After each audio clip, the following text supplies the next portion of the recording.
Naku, I'm sure tinititigan mo yung picture ko, yung transformation ko kay Dr. Abelo para pag laki-laki mo magpapaganyan ka din. Dahil nakita mo kung gaano kagaling yung ginawa sa mukha ko. Di rin.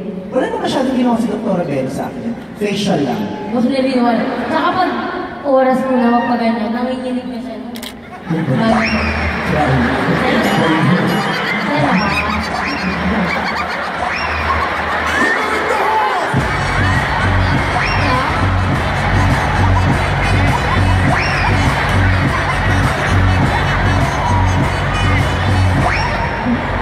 Kanino naman natutunan niyo mag-ganyan? Sa'yo. Kasi, matigal pa naman talaga ako magpapagal. Tsaka ulat. Wala na ituloy! Kasi naman mo na yan! Dito tayo! Lumapit ka rito! Sila ulo ka, kinakaman mawala ko endorsement sa'yo.